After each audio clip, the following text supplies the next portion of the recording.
กับสบายดีพ่อแม่พี่น้องสบายดีปาลูกFCทุกท่านเด้อยินดีต้อนรับเข้าสู่ช่องแม่น้องเดือนพี่น้องพอน้องเดือน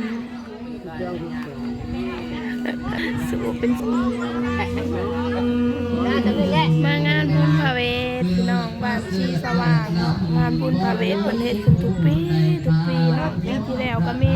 ปีนี้เพิ่นก็ว่ามีรถแห่แต่เพิ่นยกเลิกตอนบ่ายเมื่อวานพี่น้องเพราะว่าประธานประเทศเพิ่นเสียชีวิตเนาะก็เลยยกเลิกบ่ได้มีการคุมงานพี่น้องมีแต่เหตุตามอีกของประเพณีเก่าเฮาแห่พระเวทธรรมดาพี่น้องบ่มีอันรถแห่กลางคืนก็บ่ได้งานตะกี้เพิ่นว่าลำวงมางานบัดนี้เพิ่นยกเลิกเนาะกลางคืนก็บ่มีลำวงพี่น้องเอ้ยรถแห่ก็บ่มี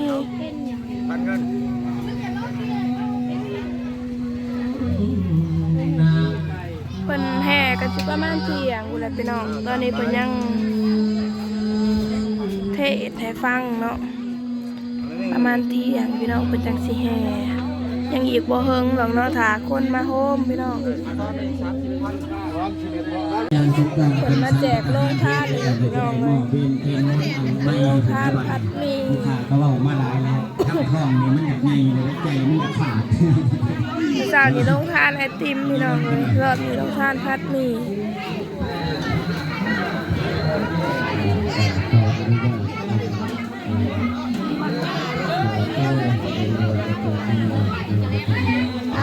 เจ๊คำทุกส่วนเนาะสุขีมันเสมอมันเพื่อเก่าออกกันอย่างเงินให้เงินดังไรเข่าเต็มกระเป๋าเจ้าผูกท่านมีคนหักเพื่อลานมีคำหวังเพื่อแผ่นดินทั้งทรัพย์สินเงินคำให้ดังไรมากที่พรเบาได้ดอกจนงานเรื่อยให้มีแต่ความสุขความเจริญเนาะสบายดีตอนซีเที่ยงเนาะแต่อยากซีมันข้าวตาขอเห็ดเส้นเจริญพรเด้อนอกออกเป็นญาติโยมขายดิบขายดีเนาะทุกการทุกคนนอกผู้ใดที่ยังบ่ทันมีสื่อมีเสียงก็มาอุปโมทนามาต่อยอดต่อร่ำนอกสาธุอุปโมทนาบุญนำเด้อนอกตามกำลังศรัทธาขององค์เป็นญาติโยมบุญนี่ก็มีไฟปั่นแจกมันบ่แยกออกได้คือใบมองทานไอติมก็พี่น้องเป็นญาติโยมได้คือเราให้กินข้าวเข้ากินข้าวก่ออิ่มมันบ่ไปอิ่มทองเขาคุณผู้บ่กินมหาปราลุกาเลยมาซิมไอติมก่อนได้ซิมอยู่บ่นี่ขออยากเสริมเจริญพรขอบคุณญาติโยมผู้ที่คอยบุญคอยกุศลคนปิดแต่พี่น้องเลยสิมาลองซิมกับบริซิมซ้ำเพื่อเป็นสิริมงคลเศร้าในเปิดแจกแต่ไม่ต้องเดินมาได้ขอไปเอาเจ็บคอได้การให้กับออกกันญาติโยมเราก็ขออยากเสริมเจริญพรเด้อเราเป็นเราบุญนี่บ่มีขายในตลาดป่าไปซื้อน้ำไปให้พอน้องเดือนก่อนไทยทำใบหาสีเห็นเด้อออกกันญาติโยมเด้ออันว่าความตายนี่แทบข้อทุกบาทยาออกกันญาติโยมเรื่องอื่นเศร้าเห็นหน้าแต่บางอย่างที่เราสำหรับเป็นผู้ที่ขาดตัดใจเราห้านแป๊บสิ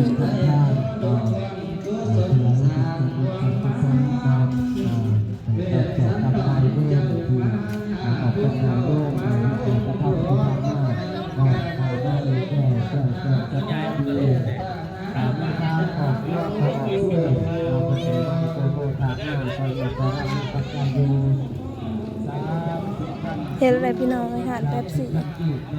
จุดจุดต้นได้ตาเทียมต้นเฮ้ยเห็นเองนะเฮ้ยเขาพาดบัตรน้ำมูกพี่น้องเลยห้องพาดบัตรน้ำมูกเจรัง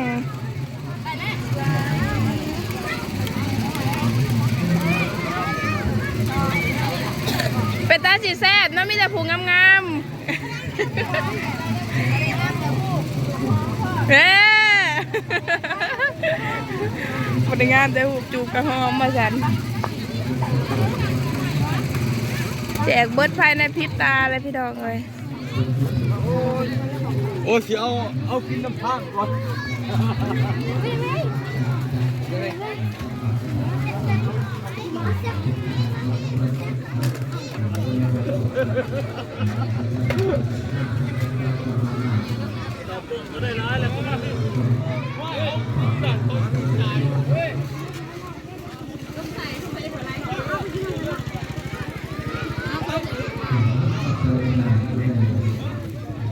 คนเสื่องไว้ทั้งลุมเป็นยังมือเอาอีกเด็กน้อย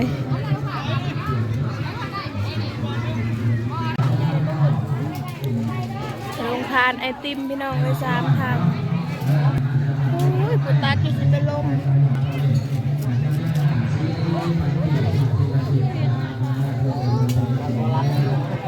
นำทีมโดยซาวโบพี่น้องเอ่ยแววเนาะ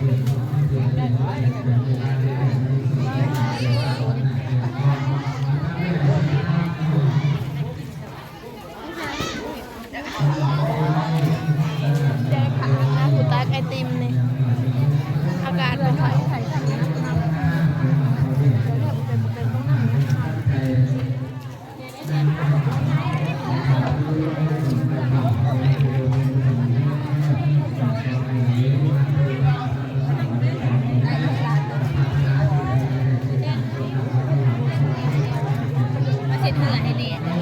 ผู้ได้ก็แบบบอกออกกันนะผู้ได้แต่ก็ยืนกินถาอยู่หันแบบผู้ได้ก็ควรออกกันแล้วไอ้ผู้บ่ทันได้เขาไปกินผู้ตักและสิเป็นลมก่อน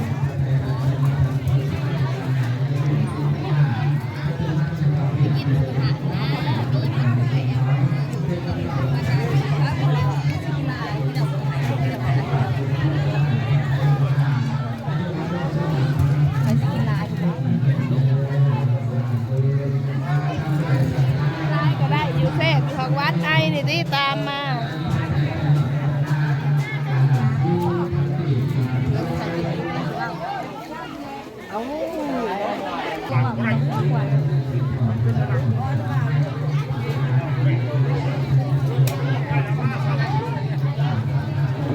เผื่อรังเผื่อไรผู้ตัก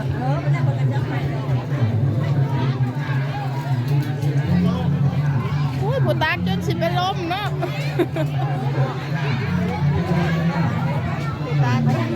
จนออกมาเสียเถื่อเอาไว้แล้วก็จะหุง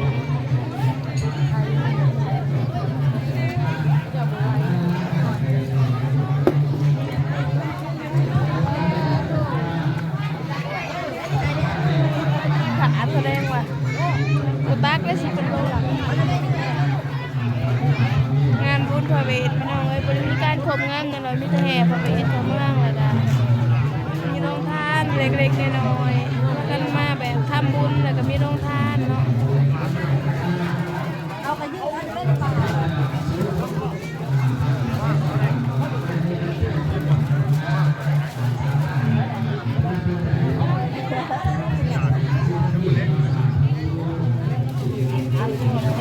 ขอให้เกิด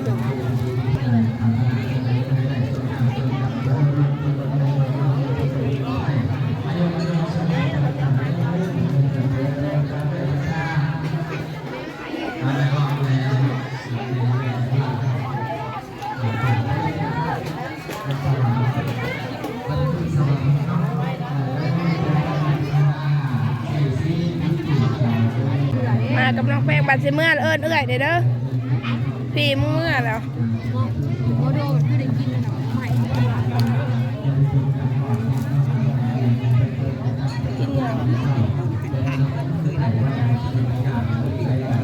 คนน้องเดือนนะเมื่อแล้วพี่น้องเลย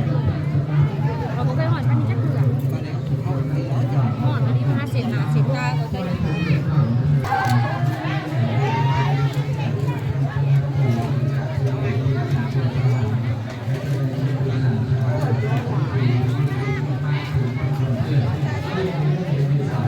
อิ่มอกอิ่มใจพี่น้องเอ้ยวันน่ะ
กินแล้ว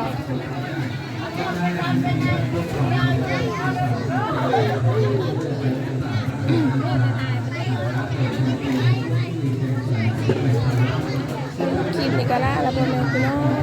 กดไลค์กดแชร์กดติดตามส่องแม่น้องเดือนหน่อยเด้อผิดพลาดประการใดขอโทษขออภัย FC ทุกท่านนะพบกันใหม่คลิปหน้าพี่น้องจ้า